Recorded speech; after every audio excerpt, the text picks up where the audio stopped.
Hello! Welcome to the second episode of Inside the Booth, a series where I explore the careers of some of my most favourite and most talented voice actors, those who truly make this craft their own and inspire young voice actors like myself to pursue our dreams.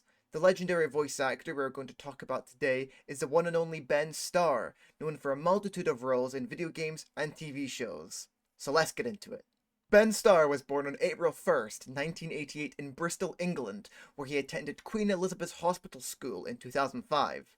Sadly, I have no further knowledge of his education. I did attempt to contact the office of his old school, however sadly it was a long shot and I had no reply. Which I shouldn't be surprised, really. I mean, I'm a random bloke asking for the information of Ben Starr's graduation, for crying out loud. However, I do have Ben Starr's debut role, and that role wasn't actually in voice acting. He first appeared as Adam Watkins in an episode of Father Brown in 2013, then later appeared in Doctors and Musketeers. In fact, his first credited role wasn't until later, in 2022, where he voiced the character Sharp in the game Arknights. No problem. Read the briefing? Good. Now here's your assignments. Know your jobs? Then let's do this. That was his first ever voice acting role, and like I said, his first ever credited voice acting role. He is most known for being the voice of Clive Rosefield in Final Fantasy XVI. Come on. Well, face me. They just keep coming. All right then. If that's what you want. Quick and deadly.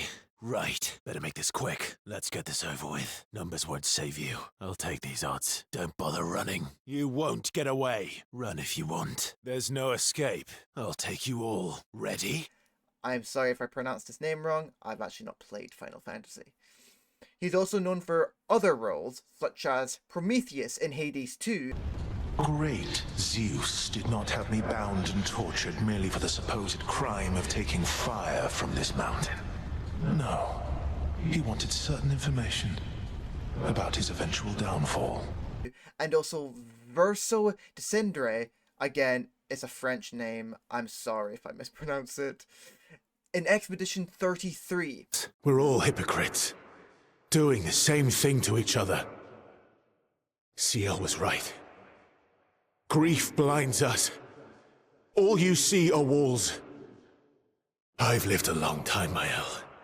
There are things we can never outrun. Now, I love E33 and Ben's character in it. I think he did an amazing job and he truly put his heart and soul into that role. He actually got nominated that year for his role as Verso in Expedition 33.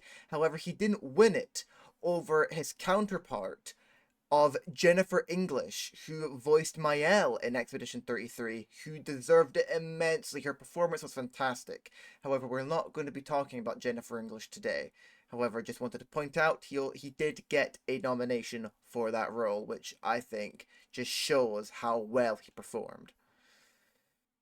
However, with all that being said, Arthur in Warframe in 1999 is my favourite role, because Warframe is special to me. It's the one game I've gone back to over and over and over, and it's never disappointed me.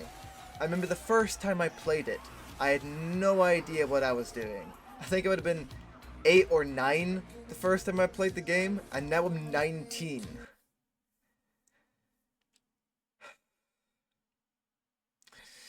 I kept coming back to Warframe every time they had an update and would grind day in and day out, opening relics, farming for primes, trying to mine a bunch of ore on Earth and Deimos. I hate Deimos.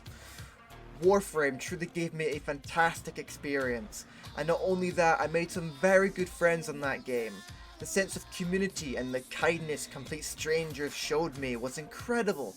I remember one time I was hunting for ages for an Arcana Prime, then I folded and decided to get it off someone instead. And when they sold me the blueprint, it told me I couldn't get it due to my mastery rank. I was only one level away from getting it to the right level, but instead of just telling me to leave and selling it to someone else, the guy who was selling it to me joined my squad and helped me get a bunch of levels on Sanctuary Onslaught. I don't remember his name, but I won't forget what he did for me. So when I tell you that when I saw Ben Starr was in the game, I was gassed. And when I played the campaign, I was even more gassed because it was amazing. The story, the bike, the new mechanics were just so damn cool, and the voice acting from every one of the cast of 1999 delivered so damn hard that I still can't get over how amazing they were to this day. Now, I'd love to talk more about Ben Starr. I truly would, because I think he's a fantastic voice actor. But he only started voice acting in 2022. I don't have much to go on. So this is going to be a short one. However, I really wanted to mention Ben Starr in here because I truly think that he can become one of the greatest voice actors. Like, look what he's already done. All these amazing roles. And he's only been doing it since 2022. I cannot wait to see what he has left in store for us. And I have a feeling his voice acting journey is just getting started. So that is all from me today. I am sorry that it's short, but again, I don't have enough a lot to go on when it comes to Ben Starr.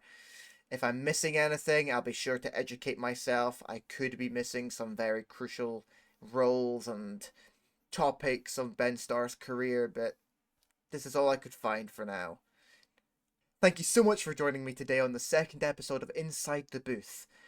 The next voice actor we'll be talking about in this series is very well known and extremely talented, and I cannot wait to tell you about him. That's all from me today. Thank you so much for watching. Goodbye.